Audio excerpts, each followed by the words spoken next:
Hello there, this is Coden, And this is Cassia. and welcome to the Ebonhawk, a podcast where we discuss Star Wars, Knights of the Old Republic, as well as all things Star Wars.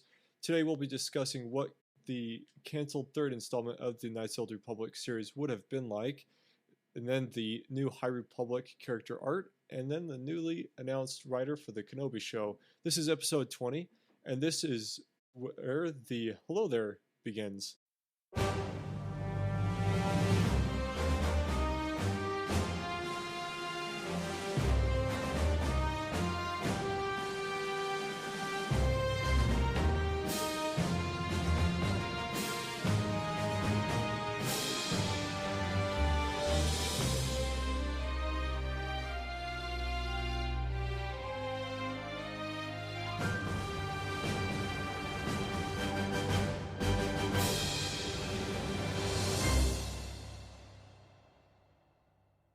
Get us started here. Our first topic, the Kenobi show, has a new writer. So they've changed over to Joby Harold. They've taken over as the head writer for the Kenobi TV series. Some of the things that he's worked on is John Wick Chapter 3, as well as Edge of Tomorrow. He produced and was a screenwriter of King Arthur, Legend of the Sword, and he directed and wrote a 2007 film called Awake, which starred an old Star Wars favorite, Hayden Christensen. When I saw that he had that connection to Hayden Christensen, it just kind of gave me some hope that maybe we'll see Hayden Christensen, like maybe Kenobi has a flashback and kind of imagines a younger, happier Anakin Skywalker before he became Darth Vader. So I would be very happy to see that happen. Some things have changed. The Kenobi series was originally slated for 2021, but it's been placed on hold to rethink some story elements. Some details have been uncovered that a lot of the story behind the Kenobi series is very similar to the Mandalorian story of Obi-Wan taking care of Luke, similar to the Mandalorian taking care of Baby Yoda. Obviously, there isn't a whole lot of places that Obi-Wan can go taking care of Luke as opposed to the Mandalorian. But I imagine that there are some pieces where Obi-Wan can pretty well trust that Uncle Owen and Aunt Beru could take care of Luke while he goes off and does other things. Yeah, I've heard some rumors that Obi-Wan may have even looked after Leia a bit in the original scripts for the Kenobi show. So that would have been interesting. But it just is kind of a huge oversight to have both of your Disney Plus shows, like your tentpole shows, to have both of the lead characters kind of looking after babies or children, you know. Joby Harold, I really enjoyed his work in John Wick and Edge of Tomorrow. And, I mean, everyone kind of has some good films, some bad films, like in Hollywood, like, you kind of go up and you go down, but I've really liked a lot of what he's done. So I would be excited for him to write the Kenobi TV series, especially with The Mandalorian's Deborah Chow directing. I am curious to see what they come up with, because what we've already talked about is that there isn't a whole lot they can do with this show unless Obi-Wan is involved with doing other things besides just posting up at Tatooine. I guess I kind of don't foresee this being a galaxy hopping adventure. I think it would be kind of more of a character study of what would Obi-Wan look like after Order 66 and after Anakin became Darth Vader. All of his friends are dead. Well, most of them except for Yoda. And what does his psyche look like?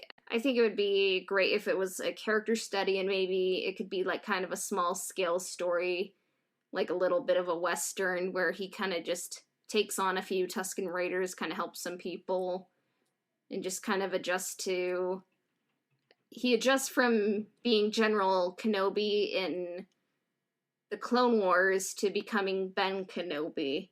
Like, maybe it's that transition period. he's not just taking care of Luke on Tatooine, he's also hiding from the Empire. And so he's got to change his identity. He needs to find a way to assimilate himself with the Tatooine locals in a way that he's just one of them and not a Imperial fugitive. And so, yeah, there's a lot of neat things that I think they can tell, but from this recent news, it sounds like they didn't have quite the imagination up front. So we'll see.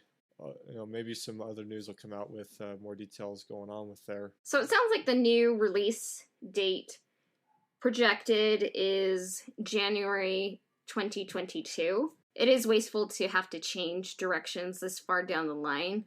I wonder if what was happening is there's just kind of not as much communication.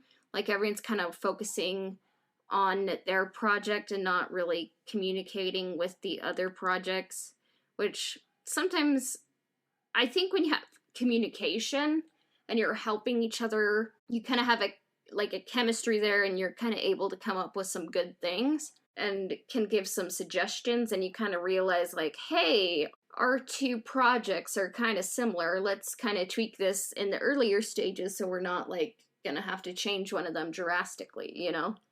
So maybe it's a symptom of just too many hands are in the pot, because you would think that the Lucasfilm division is just a subdivision of the Disney corporate as a whole, and so it's not like a different Disney division is working on a Star Wars story compared to the Mandalorian. I mean, everybody working on these stories are all part of the same division. So the disconnect with a board meeting of just the Star Wars guys seems a bit unlikely to me, unless there is just too many people messing with the studio. yeah, I don't quite know how they run things, but whatever's going on, it seems like every project has to have some corrections, or at least most of the projects have to have some corrections, except for like episodes 7 and 8. With Rogue One, Solo, episode 9, you have some director drama, and then with D.B. Weiss, with the two Game of Thrones writers, they kind of left, and whatever's happening at Lucasfilm, I think you just have to have someone in charge who knows and loves Star Wars and is able to... It doesn't even have to be just one person. You just have to... I think the key is to have someone who's a creative who loves Star Wars and like have a good business like manager who can hire the right people and keep them in line. Yeah, I mean, that is a good point. I mean, you would think that there's some meeting somewhere where the Mandalorian guys and the Obi-Wan series guys meet with Kathleen Kennedy, and you would think that she would make that judgment of, these kind of sound like the same story, just with different characters, and they would have been able to address this much early on, but either she wanted to tell similar stories, or she just isn't paying attention and let it and drag I mean on. It's kind of creating more work for them in the long run to have two similar projects. All right, so let's move on to our next topic, which is the High Republic character art. We'll be back with you guys after this short break.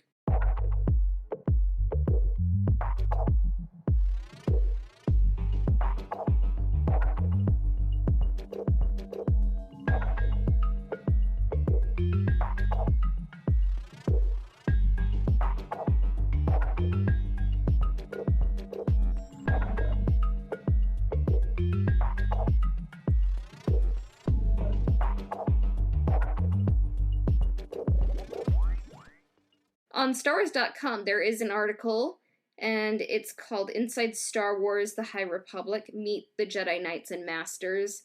And in this article, you have all these different concept arts of the different characters that you're going to meet in the Project Luminous. And we just thought we would kind of go over the descriptions and what we can garner through the art. And the article actually begins with a quote from Obi-Wan Kenobi in A New Hope, and it's for over 1,000 generations, the Jedi Knights were the guardians of peace and justice. And this is actually a quote that was actually going to be incorporated in the first Kotor, but it just didn't quite fit. And Alex J. Kane introduces his book, Knights of the Old Republic, with that quote. It's just an iconic quote, and it's just evocative of, like, Jedi's golden ages, taking care of the Republic. So, the first character we're going to go over is Loden Greatstorm. He's a green Twi'lek with a yellow lightsaber, and everyone seems to be in agreement that he has a really awesome name. He is considered to be one of the best teachers in the Jedi Order. Strong and wise with a good sense of humor, Loden looks at every moment as a learning experience, always trying to better himself and those around him, especially his Padawans. In his picture, he doesn't quite look like he has a sense of humor. It looks more like he's gonna kill me, but he has an awesome design, and from the description, he kind of sounds like Yoda in my mind. Yeah, I mean, you think the Jedi are all about, like, governing their emotions, and so for them to have just kind of a straight emotional set isn't too far off of kind of what they are, because the extended emotions are something more of a Sith practice than a Jedi practice. I kind of wonder if this is like more of a golden age where the Jedi are kind of more emotionally stable and kind of more connected to humanity, the people of the Republic. That's just what I'm kind of speculating.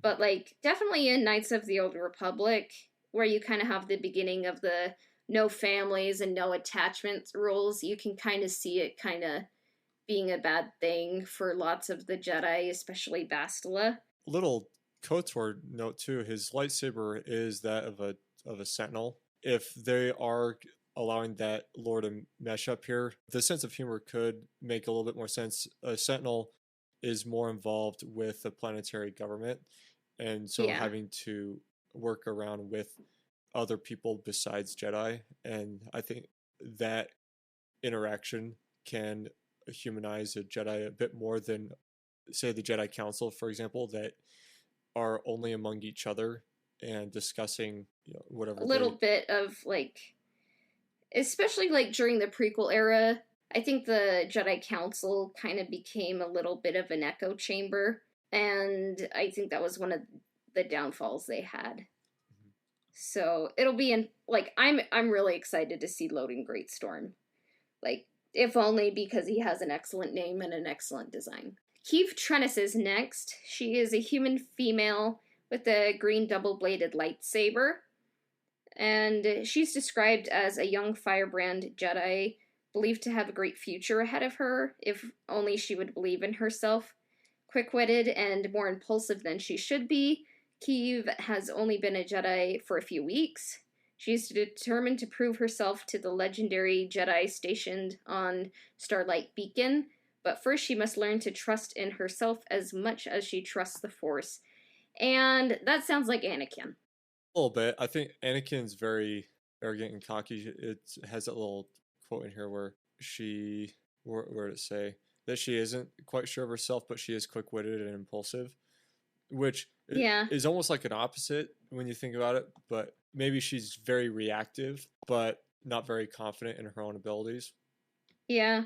Maybe more of like an Ahsoka, because Ahsoka and Anakin were very similar, but Ahsoka grew up with the Jedi, and she didn't really have that emotional baggage of having to leave her mother behind and have to have like kind of two different upbringings. So it sounds like she's like Anakin, but without that baggage.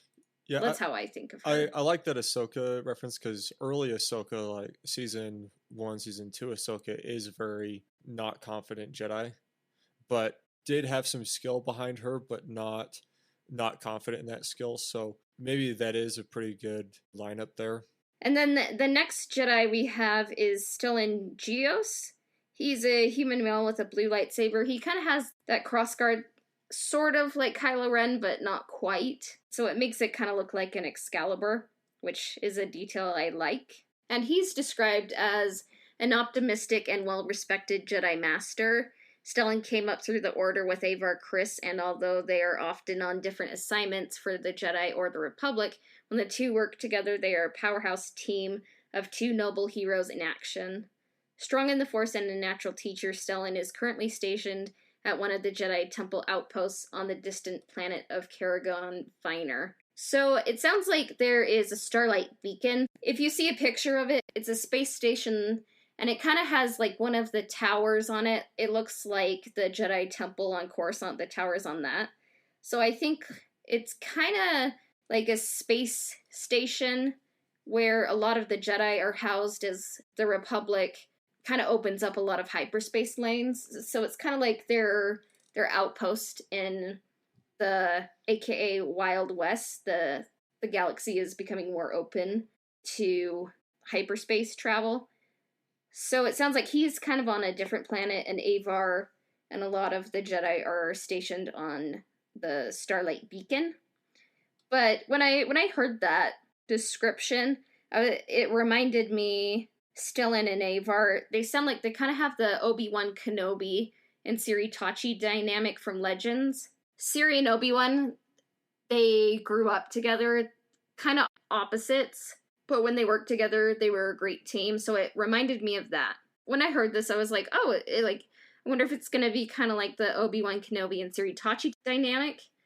And I honestly would not be surprised, because the High Republic, it evokes like the King Arthur motif with the Excalibur and like the knightly attire. I wouldn't be surprised if we see some subtle courtly love going on. There's kind of a love there, but like, because they're Jedi, they make that choice to not pursue it.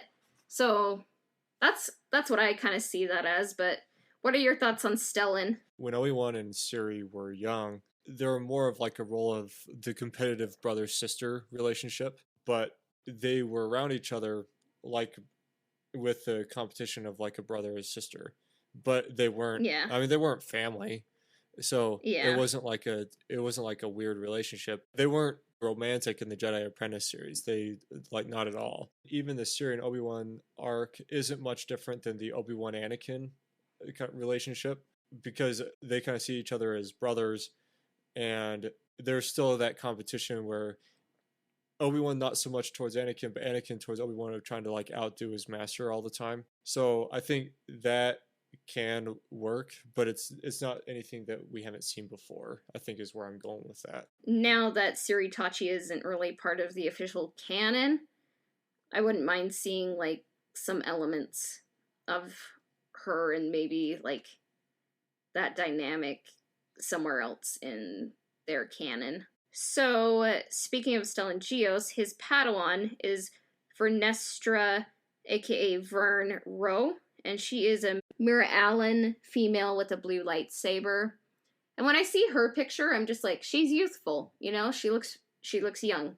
And her description says she was a Padawan to Stellan Gios. She works hard and is devoted to the Jedi Order, more so than most others her age. At 16, she is one of the youngest Jedi Knights in a generation. She struggles to fit in with the adults while also setting a good example for the younger Jedi. So she kind of sounds like a little bit of an honors student, you know? Someone trying to please the adults and kind of make a good show to the younger people.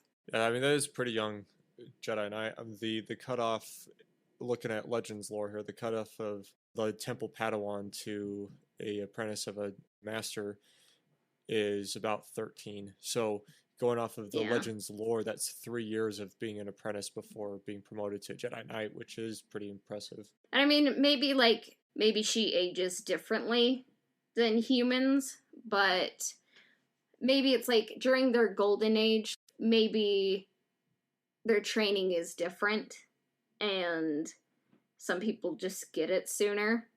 But yeah, it'll be interesting, like, hope she makes it, you know? I don't want her to be one of the people cut down like in their prime, you know? I'm kind of curious about kind of the schooling of the Jedi of the Old Republic, a little bit more expansion on that, because in the prequel trilogy, it's apparent that Jedi were essentially just mass produced, and so maybe they were a bit more careful back then, or Yeah. or maybe it was the same. Maybe they were always just kind of mass produced up until the purge. But You definitely get the sense, like with the prequel trilogy, that the Jedi kind of just got caught up with like kind of answering to the Republic Senate and the Chancellor's whims.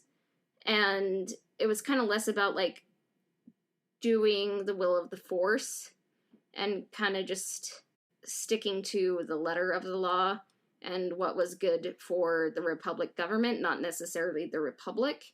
And Qui-Gon and Dooku both thought that they were kind of just raising younglings and designing them to be Jedi, not like people who thought for themselves and sought to fulfill the will of the Force. So we're kind of told like this is a hopeful, optimistic time, so hopefully we see that, you know, in the High Republic. And then I thought we would conclude with Avar Kriss. She's a human female with a green lightsaber. This picture isn't the best of her. It kind of makes her look cold. Like, when I saw that picture, I'm like, oh, she's going to be kind of like maybe a little standoffish and aloof, maybe like Dooku. She just looks a bit cold and like a Disney villain. But she's described like a Qui-Gon Jinn. So the description goes, Avar is the brightest, most noble example of Jedihood. She always tries to see the good in people and situations, and never puts herself first. She is invigorated about life on the frontier and the challenges it brings. She is compassionate, not dogmatic, and always ready to sacrifice herself over others. And one thought I had when I was reading this is Obi-Wan is always described as the perfect Jedi. Like, no matter, like, if you're looking at episode 1, 2, 3, 4, 5, 6, he's always described as perfect. But, like, when you kind of look at his character, he's really not so perfect. And he kind of grows and makes mistakes. And he tells the truth from a certain point of view.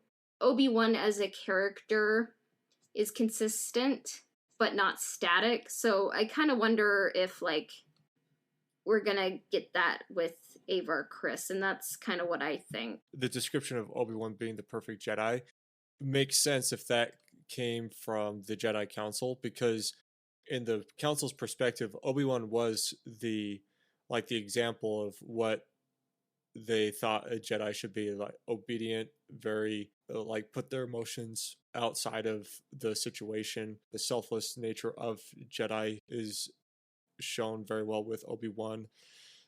But then we got like Kotor 2's definition of what are those definitions. And so maybe someone like Qui-Gon is a better example of the overall perfect Jedi, because it's not about a set of rules set out. It's more about the morality of the decisions being made. And so maybe that's kind of what they're getting at with Avar, is that she isn't like a cookie cutter type Jedi. She's more understanding of like the situation that's in front of her. So I don't know. It sounds like she connects with people and has a good perspective. And she's not kind of just sitting around in a council chamber on Coruscant. She's on the frontier. And I like how it describes her as compassionate, not dogmatic. So I'm excited for her as a character. I kind of don't like this picture of her, because I think it makes her look cold. A better picture, you can see it, is the cover of Light of the Jedi by Christopher Soule. You just see it and it's like, seems like a golden ray of hope and optimism, you know? This picture is basically just a combat stance. This is a Form 1 combat stance that she's holding. Not all of these are combat stances of these pictures, but hers definitely is. I wonder if we will see more articles like these on the High Republic in the future, or if this is what we're getting until Light of the Jedi is released. I think the less descriptive material, the better, because I'd like to discover this when the material releases. Yeah. Like I don't want it all laid out for me by the time that the stories come out, because there wouldn't be much of a story to tell. A lot of these character bios that they have on this website, these are things that I would like to discover reading the stories, and not necessarily. I hope that they don't like expect you to just know this walking into these stories, because or it's something that you also discover while you're reading it or relearning it. So that's my hope, at least. Yeah. All right. Well, should we move on to our final topic? Yes. All right. So we'll take another break, but when we come back, we'll move on to our final discussion of the Knights of the Republic 3.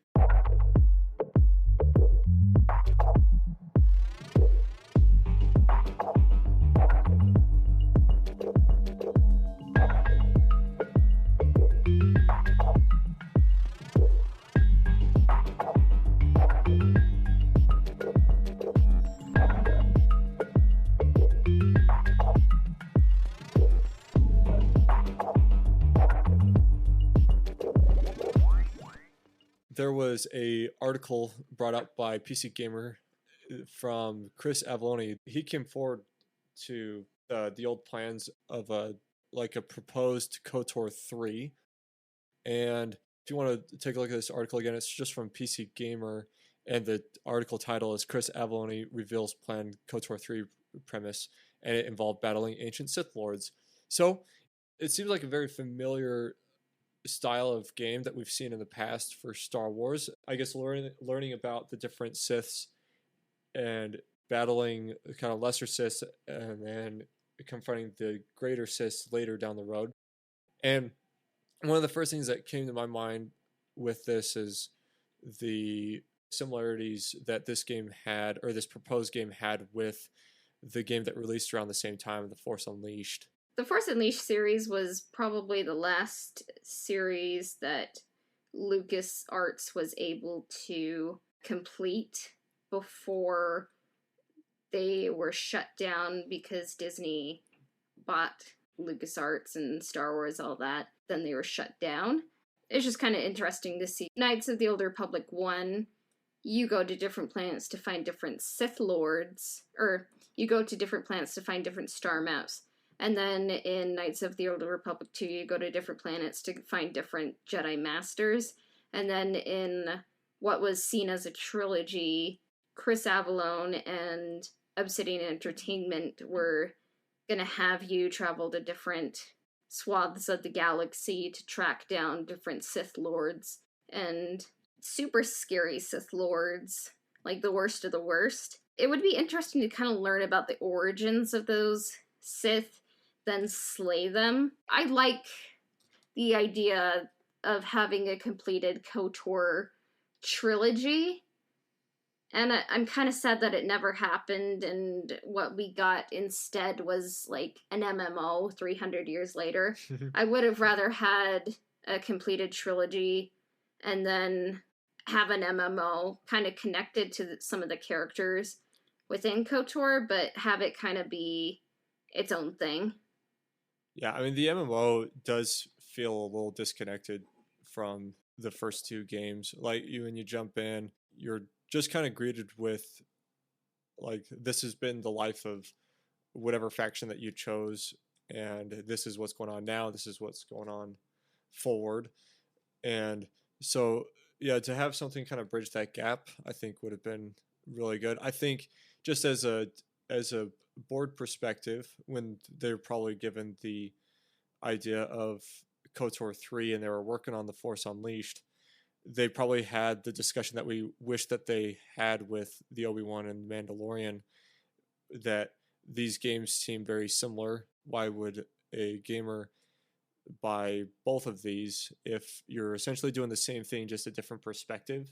I kind of think more what ended up getting KOTOR 3 canceled was kind of just the rushed KOTOR 2. And when it first came out, people just didn't really like KOTOR 2 as much. But as the years have gone by, like, they've restored the lost content that was meant to be there and fixed some of the glitches. And even without that, people discovered and rediscovered and kind of fell more in love with the deep philosophical story that KOTOR 2 had. But I think at the time, LucasArts, by rushing KOTOR 2, kind of killed the chances of there being a KOTOR 3.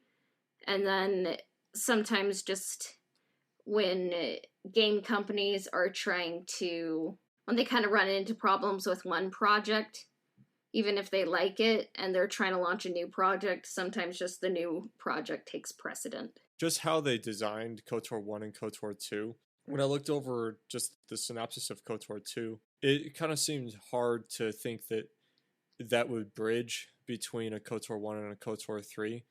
The game itself dives into the just kind of like what the Force is, and is there actually like a good or evil, or is that separate from the Force? Is Force lightning a Sith power, for example?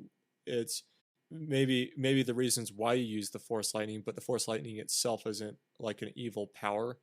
And I think that's kind of like the things that KOTOR 2 tackles, but the story continuity between KOTOR 1 and KOTOR 2 doesn't seem like it's that connected to the point where making it into a third game to like seal up a grand picture seemed to be doable. I think just from what I've been able to gather between the two games.